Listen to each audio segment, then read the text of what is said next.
गलतफहमी। अजीब तरह का व्यवहार कर रही थी अजय की पत्नी। पूरे समय बस अपनी खूबसूरती, हंसी मजाक, ब्यूटी पार्लर। उफ, कोई कह सकता है कि भला इसके पति की अभी अभी कीमोथेरेपी हुई है। उसके हाव भाव अदाओं से कहीं से भी नहीं लग रहा था कि उसके पति को इतनी गंभीर बीमारी है।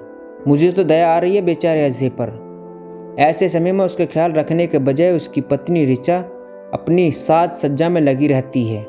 घर का दरवाज़ा खोलने के साथ ही प्रिया ने अपने पति राकेश से कहा, हाँ थोड़ा अजीब तो मुझे भी लगा ऋचा का तरीका, पर चलो छोड़ो ना, तुम क्यों अपना दिमाग खराब कर रही हो।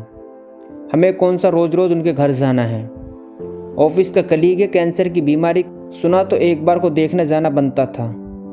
राकेश ने प्रिया को बाहों में लेते हुए कहा, अरे छोड़ो, क्या मेरे तो दिमाग से ही नहीं निकल रही यह बात। कोई इतना लापरवाह कैसे हो सकता है। ऋचा पढ़ी लिखी अच्छे परिवार की लड़की है, फिर भी ऐसी हरकतें। मुझे तो शर्म आ रही है कि ऐसी भी होती हैं औरतें। ऋचा ऑफिस की पार्टीज में भी कितना बनसवर का आती थी, कितना मरता था अजय उसकी खूबसूरती पर। एक से एक लेटेस्ट ड्रेसेस पहनती थी वह तब भी, पर अब हालत कैसी है, कम से कम यह तो सोचना चाहिए। राकेश ने प्रिया की बातों में अब हाँ में सर हिलाया और कहा कि बहुत नींद आ रही है, सुबह ऑफिस भी जाना है, चलो सो जाते हैं। बिस्तर पर पहुंचकर भी प्रिया के मन में ऋचा की बातें उसकी हंसी फांस की तरह चुभ रही थी।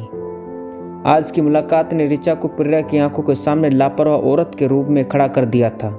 यही सब सोचते सोचते प्रिया की आंखें कब लग गई उसे पता ही नहीं चला। अगली सुबह ऑफिस जाते हुए राकेश को गुड बाय किस देने के बाद अंदर आई तो देखा राकेश अपना टिफिन भूल गए। प्रिया ने राकेश को कॉल करके रुकने को कहा। दौड़ते हुए राकेश का टिफिन नीचे पार्किंग में पकड़ा कर आई। तुम एक चीज़ भी याद नहीं रख सकते, मैं न होती तो तुम्हारा क्या होता, प्रिया ने मुस्कुराते हुए कहा। राकेश ने भी उसे छेड़ते हुए कहा, तुम न होती तो कोई और होती। इस पर प्रिया ने उसे घूरने वाली नज़रों से देखा। राकेश ने जल्दी से आई लव यू कहा और बाय कहते वहाँ से निकल गया। सब काम निपटा कर प्रिया ने चाय बनाई और टीवी ऑन कर लिया। चैनल पलटते पलटते सतर्क रहो इंडिया पर आकर उसकी रिमोट रुका। प्रिया ने बिना पलके जबे पूरा एपिसोड देख डाला। उसी पर ऋचा का ख्याल आ गया। अब वह तरह तरह की बातें सोचने लगी कि ऋचा का कहीं किसी से चक्कर तो नहीं चल रहा, कहीं वह अजय से छुटकारा तो नहीं पाना चाहती। दिन भर प्रिया के दिमाग की घोड़े ऋचा के घर के चक्कर लगाते रहे। शाम को राकेश के आने पर प्रिया ने फिर से ऋचा की बात छेड़ी तो राकेश ने थोड़ा झुंझला कर कहा, अरे यार क्या ऋचा लगा रखा है, उनकी जिंदगी तुम क्यों इतना सोच रही हो। प्रिया चुप हो गई। वह राकेश को नाराज नहीं करना चाहती थी, बहुत प्यार जो करती थी वह उससे, मगर प्रिया के दिमाग से ऋचा का कीड़ा उतर ही नहीं था। उसने अपनी किट्टी की सहेलियों को भी उसके व्यवहार के बारे में बताया। सहेलियों में से एक बोली, जिसके पति के जीवन की डोर कब कट जाए पता ही नहीं, वह पति के बारे में न सोचकर सिर्फ अपने बारे में बात कर रही है। कैसी औरत है वह, जो बीमार पति से भी इधर उधर घूमने की फरमाइश करती है। कैसी अजीब है वह, दूसरी सहेली ने कहा। ऐसी औरतें ही तो औरतों के नाम पर धब्बा होती हैं, तीसरी बोली। सब सहेली ने मिलकर ऋचा के उस व्यवहार को पूरा पोस्टमार्टम कर दिया। धीरे धीरे प्रिया के दिमाग से ऋचा का कीड़ा निकल गया। हाँ, कभी कभार वह राकेश अजय के बारे में जरूर पूछ लेती। राकेश का एक ही जवाब होता, अजय अब शायद ही ऑफिस आ सके। प्रिया को अफसोस होता और मन ही मन सोचती, बेचारे अजय का तो समय यही खराब निकला। 4 महीने बाद एक दिन राकेश ने ऑफिस से फ़ोन करके प्रिया को बताया कि अजय की मृत्यु हो गई है। प्रिया को बहुत दुख हुआ। राकेश ने प्रिया से कहा, तुम शाम को तैयार रहना, अजय के घर जाना है, ऑफिस के सभी लोग जा रहे हैं। प्रिया और राकेश अजय के घर पहुंचे। घर में कोहराम मचा हुआ था। अभी उम्र ही क्या थी अजय की, अभी 42 साल का ही तो था। ऐसे माहौल में प्रिया का मन अंदर घुसते ही घबरा रहा था। अंदर घुसते ही सबसे पहले ऋचा पर उसकी नज़र पड़ी। ऋचा का रंग बिल्कुल सफ़ेद पड़ा हुआ था। जो ऋचा 4 महीने पहले उसे नव युवती लग रही थी, आज वही मानो बुढ़ापे के मध्यम दौर में पहुंच गई हो। जिस तरह ऋचा रो रही थी, प्रिया का मन और आंखें दोनों भीग गई। वह ऋचा को संभालने उसके करीब पहुंच गई।